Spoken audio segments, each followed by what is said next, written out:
So I sit there helpless watching these workers.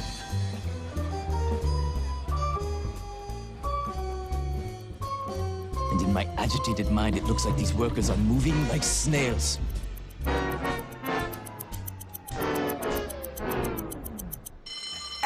Flash! Ah! Tu vois, c'est là que tu ne peux absolument pas rivaliser avec Freddie Mercury. Who wants some?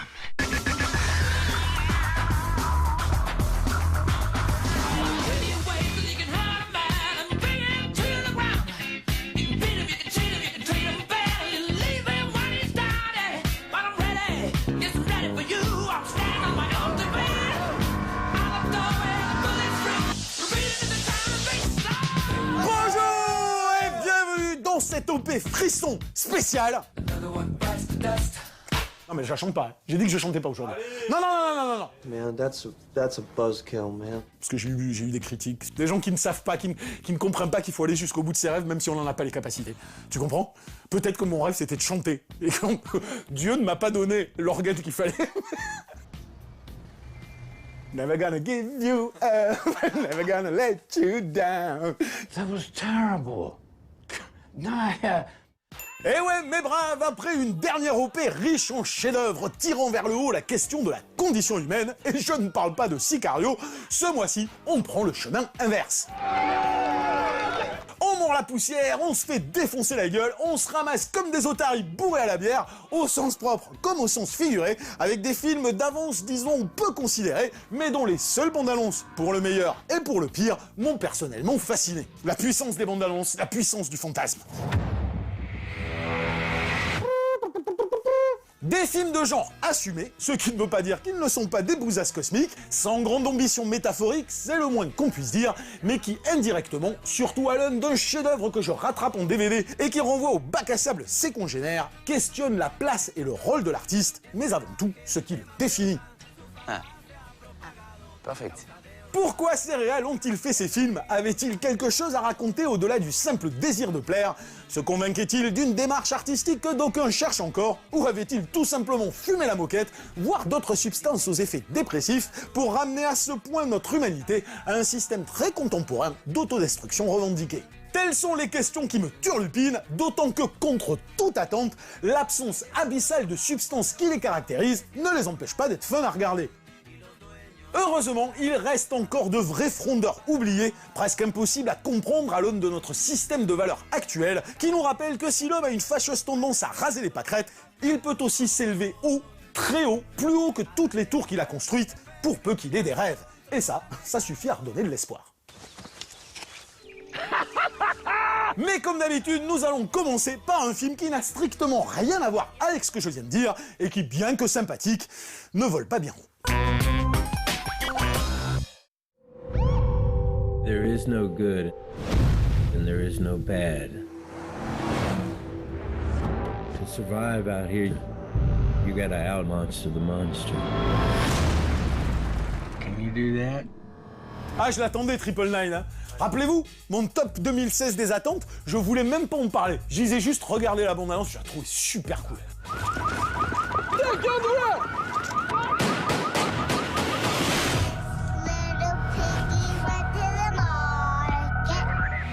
Attention, ceux qui ont vu le top 10 de mes attentes 2016 savent l'engouement que je portais à un Red Band trailer jouissif à souhait qui promettait enfin du polar hardboiled, ambitieux et sans concession.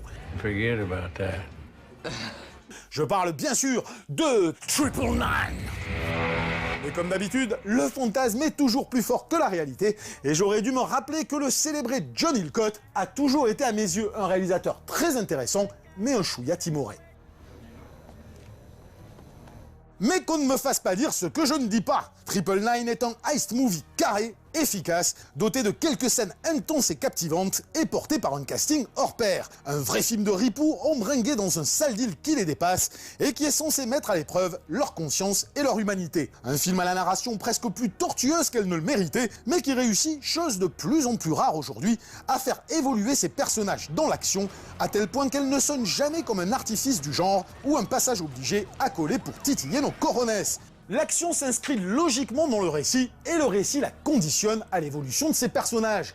J'insiste, Ce n'est pas rien, car la majorité des films de genre aujourd'hui sont dépourvus de cette réflexion intelligente sur le code et sa raison d'être. Ajoutez à ça des acteurs hype qui s'investissent vraiment, une retranscription documentée de cet univers, le refus plus idéologique que réel du jugement moral et un rythme qui tient en haleine, et vous obtenez le type même du polar qu'on a envie de voir et duquel on sort avec enthousiasme. Mais un enthousiasme qui pour moi fut mesuré avant de devenir une interrogation, puis finalement une conviction. Celle de n'avoir jamais été emporté, de n'avoir jamais vraiment été surpris, et surtout de n'avoir pas très envie de remater le film. Mauvais signe. Alors qu'est-ce qui cloche, ma bonne dame ?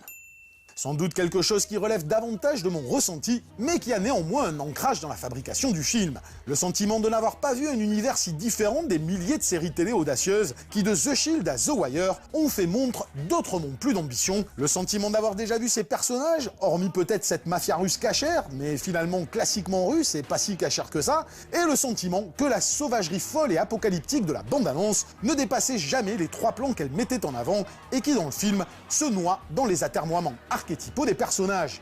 J'ai vite compris que ce sentiment venait d'une mise en scène composée dans sa grande majorité de gros plans, voire de très gros plans sur les personnages. Volonté outrancière de pénétrer leur intimité et leurs dilemmes, mais qui produit paradoxalement une distance et limite leur sens, quand en même temps, tout le projet du film conditionne les personnages en produit de leur environnement justement. Moi, ma plus grosse frustration sur Triple Nine, ça a été ça. T'as jamais véritablement de scénographie dans ce film. Donc t'as pas un jeu avec l'espace. Je regardais le truc, je me suis dit, mais recule quoi, montre-la moi la ville, putain. Et c'est tellement centré sur tes persos que t'en as oublié que ils sont ce qu'ils sont parce qu'ils sont là, parce que c'est ce monde-là. Et ce monde, finalement, dans Triple Nine, n'existe pas.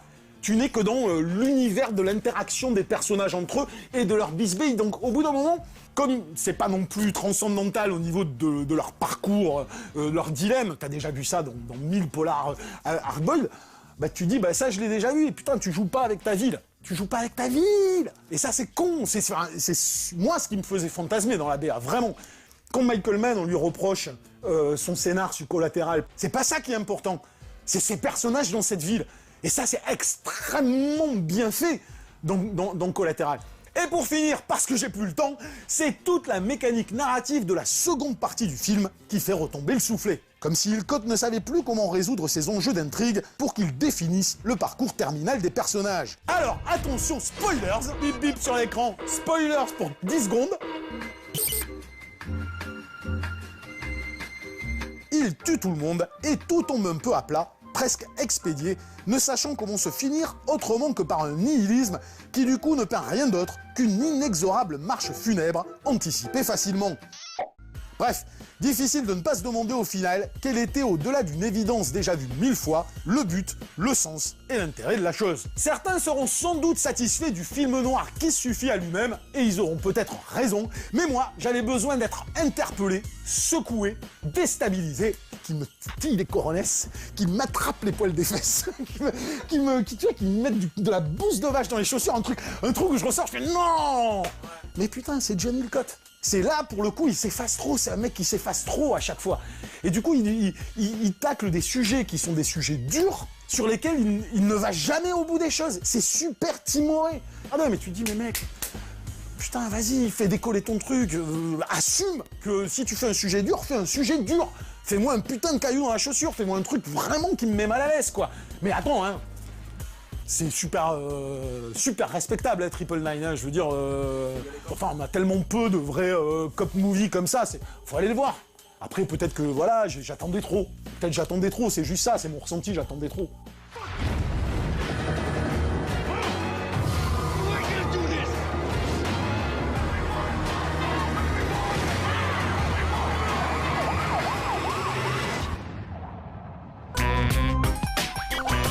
Alors, Gods of Egypt, parce que là...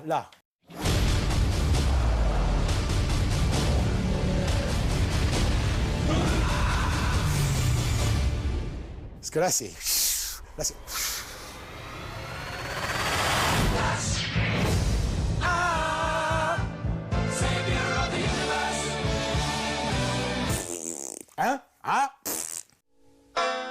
Si depuis ton plus jeune âge, tu ne t'es jamais remis de Flash Gordon, si tu considères Ziggy Stardust comme le summum du cosplay, si Howard the Duck et Krull trônent fièrement chez toi au rayon inspiré d'une histoire vraie, alors tu vas jouir, comme Rocco Siffredi lors de son premier tournage, à la vision hallucinante, hallucinée et hallucinogène de cette espèce de bouse pantagruélique à la gloire du grand n'importe quoi totalement inconscient qu'est Gods of Egypt, donne Alex Proyas définitivement défoncé au LSD. Un parangon d'abyssales conneries, un nanar qui les gouvernera tous, à côté duquel je peux te dire que même 300, Immortel et Sucker Punch, c'est de la gnognotte.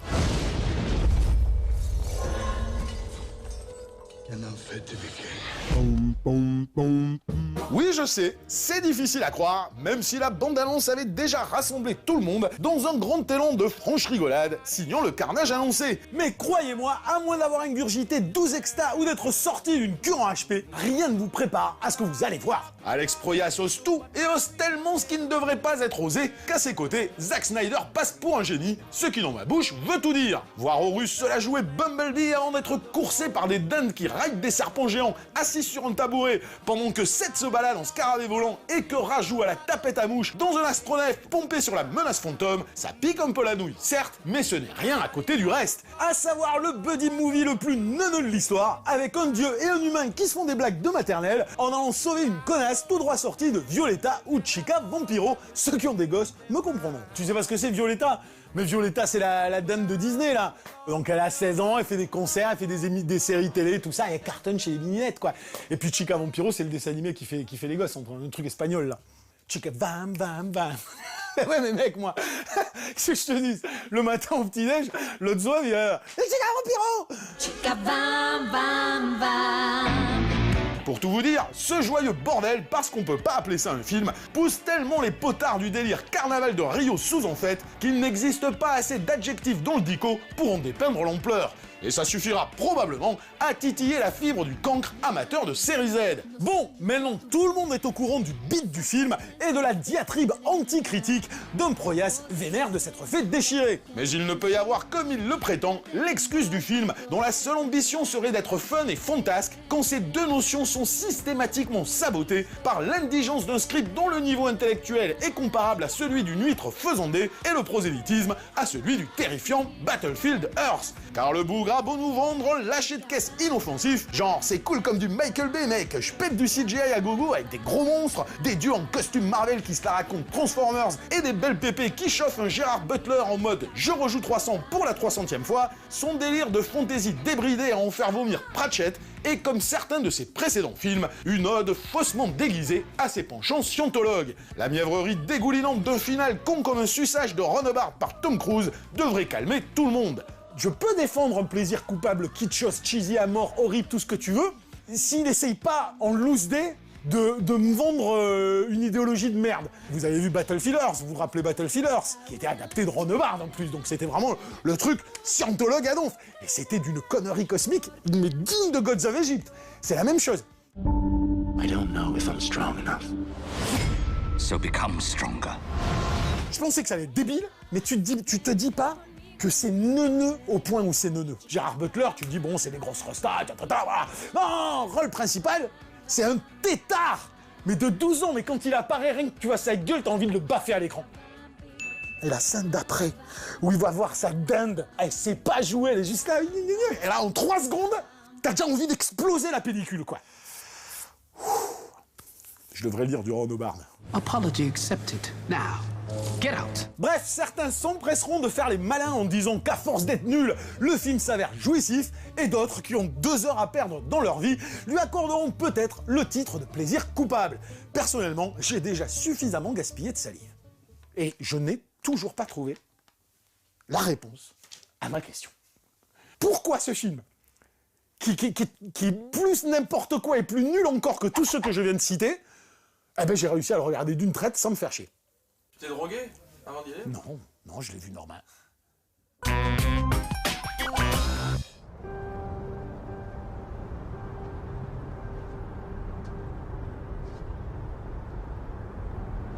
It's impossible. But I'll do it.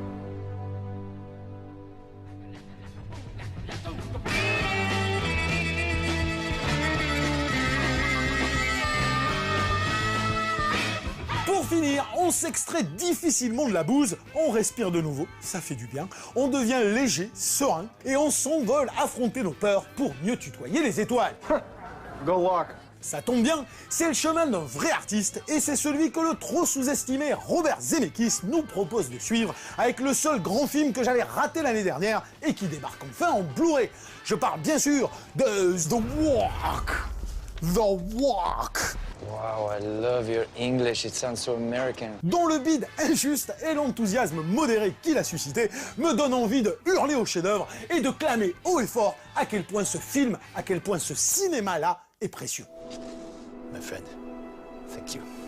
C'est quand même marrant, malgré ses triomphes passés, malgré ses Oscars, malgré son statut d'expérimentateur et de pionnier de la performance capture ou de la 3D, Zemeckis ne semble jamais vraiment attendu, jamais vraiment calculé, impossible à labelliser et du coup presque toujours rabaissé au rang de cinéaste de papa, traditionnel, bon technicien, presque artisan classique. C'est un peu le syndrome Richard Fleischer ou John Sturges, voire George Miller, il fut un temps, des cinéastes dont on célèbre les œuvres populaires sans vraiment mesurer l'audace subversive, sans vraiment connaître ceux qui les ont réalisés, au point parfois de se persuader qu'il est impossible que le mec qui a fait 20 milieux sous les mers soit le même qui ait fait L'étrangleur de Boston ou Soleil vert. De Retour vers le futur à The Walk, en passant par Beowulf ou Flight, Zemeckis surprend sans cesse, déstabilise, et c'est justement pour ça qu'il devrait susciter un intérêt constant, comme si on ne voyait pas que cette approche avait peut-être un sens très intime qui, au-delà de sa virtuosité technique ou du statut populaire de ses blockbusters, s'égrenait le long des récits et des personnages qu'il choisissait. On ne sait pas l'appréhender parce que justement il n'est pas dans des cases, parce que c'est un putain d'artiste et qui se libère de ses carcans. Chacune de ces histoires est une métaphore profondément intime de son parcours d'artiste, mais aussi de quel est le processus de création. Quand tu regardes ses persos, Marty McFly c'est un guitariste, Kathleen Turner c'est quand même un écrivain dans La poursuite du diamant vert. Denzel Washington dans Flight, c'est pas simplement un pilote, c'est de l'art ce qu'il arrive à faire. I'm not some ridiculous circus clown, I'm an artist.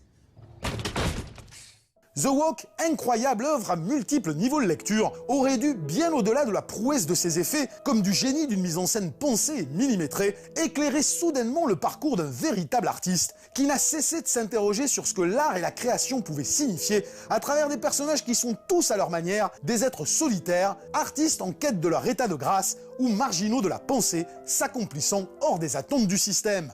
So you are not just a photographer, you are an anarchist as well? All artists are anarchists to some degree. Don't you agree? Yes. Des artistes brisés, frustrés, apeurés, mais dont les rêves, les passions, les obsessions et surtout les transgressions à l'ordre établi vont transcender leurs conditions pour leur permettre de toucher du doigt ce qu'il y a de plus beau dans l'homme et dans la vie. Utopique, diront certains. I think if we succeed, this could be the most audacious work of art that has ever been done. Audacious? It's madness! Yes, it's madness. No one in his right mind would attempt this thing, but that is why I must do it, because it has never been done. And so, yes, I admit, I am mad. Ah, yes! Yes! Alors, le seul truc que moi je veux dire aux gens qui l'ont pas vu, c'est qu'il y a deux partis pris à prendre en compte. Alors le premier, il est involontaire, si tu veux, il est plus difficile pour nous Français, vu que c'est un film sur un Français qui se passe en partie en France, avec des acteurs américains qui jouent en français. Il y a un espèce de truc qui... Ça m'a fait penser à Schwarzenegger. Ouais, c'est ça! Les cartes sont cuites! Il y a des moments où il parle, j'ai l'impression que t'as « I am a clone !» J'avais vraiment l'impression que c'était Schwarzy, donc c'est un peu déstabilisant au départ. Et l'autre parti pris qui peut être difficile à accepter au départ, mais qui est la quintessence du sujet du film, c'est que c'est un film de saltimbanque. Donc c'est un film où la théâtralité est totalement assumée. Et elle est assumée dès le premier plan. Il est sur la Statue de la Liberté dans déjà une image d'Épinal de New York, où la lumière appuie cette image d'Épinal. Donc forcément, après, quand tu débarques dans le Paris que nous, on connaît, il te prend le parti pris de le théâtraliser, de parti pris de rendre ça saltimbanque, comme tout l'esprit du film. C'est un film sur l'artiste. C'est quelqu'un qui embellit le réel, tu vois, qui le transcende. Mais voilà, une fois que tu as passé ces deux trucs-là, le film, moi, je le trouve complètement ouf. À la fois biopic brillant, où le réalisme et l'authenticité jonglent sans cesse avec le symbole et le fantasme, film de saltimbanque porté par une théâtralité assumée, véritable caper movie au suspense hitchcockien, réflexion d'une subtilité incroyable sur le World Trade Center comme symbole et métonymie d'un monde qui oublie le sens de ses rêves et se prend pour Icare, The Walk est surtout la superbe métaphore du processus de création artistique et de la valeur, j'ai envie de dire, immanente de l'art. Et la façon dont il arrive à connecter toutes ces thématiques, tout en étant d'une fidélité extrême au parcours du bonhomme et à son état de pensée. Moi, c'est ça les films qui me transportent. Et ça me tue de voir que Zemeckis, on n'arrive pas à appréhender cette intelligence subversive. Il n'est pas en train de te faire un discours subversif politique, c'est pas ça. Mais c'est jouer avec ce qu'est le cinéma, ce qu'est la création, pour te la mettre à l'envers et t'amener sur quelque chose lié à la condition humaine. On parle d'un Philippe Petit qui jongle à Paris, à la fin c'est un film sur la condition humaine. I have one foot on the building, one foot on the wire, and the outside world starts to disappear. À travers un funambule qui défie toutes les lois de l'homme, de la gravité, de la raison, et dont la passion, pour beaucoup synonyme de folie, doit s'émanciper des codes et des règles en vigueur pour prouver que l'art a ses raisons, que la raison ignore, Zemeckis signe une œuvre plus ample, plus profonde et plus importante que son seul sujet pourrait laisser croire. Pour moi, c'est ça les grands films. C'est les films où tu en ressors, on ne t'a pas édicté quoi que ce soit, et tu as juste ressenti viscéralement la profondeur du sujet, quoi. Et c'est rare. Dans un monde qui baisse la tête et se complaît à grand renfort d'hypocrisie dans son autodestruction, il nous intime d'avoir le port haut, de braver nos peurs et de niquer ta mère, parce que je me rappelle pas la suite. You see? He's lost his mind. Il nous intime d'avoir le port haut, de braver nos peurs, de toiser la mort et de regarder vers le ciel pour mieux rêver à cet état de grâce et à cette liberté que seul l'art peut véritablement promettre. Personnellement, j'en suis tout retourné. Et je te parle même pas, tu vois, je parle même pas de la 3D, tout ça, c'est une évidence, puis tu vois le truc, tu pleures, quoi. Enfin, je défie quiconque de regarder la scène finale du film et de pas être comme ça. Et excusez-moi, c'est pas l'histoire, hein, c'est pas l'acteur. Hein. C'est un mec qui sait juste poser sa caméra où il faut, qui sait juste couper son plan où il faut. C'est de la pure mise en scène. Et elle en dit 1000 fois plus que tout le reste. Mad Max, c'était ça. There on my back, the sky fills my vision, and the clouds.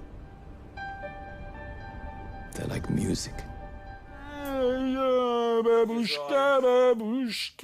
jour, je vais faire la musique, hein, je t'ai pas dit. La seule chose que je sais faire pour l'instant, c'est les trucs des bandes annonces, tu vois, c'est un... Je vais commencer comme ça, puis après, je vais essayer d'atteindre Kate Bush. Nani, nani, nani, nani, nana.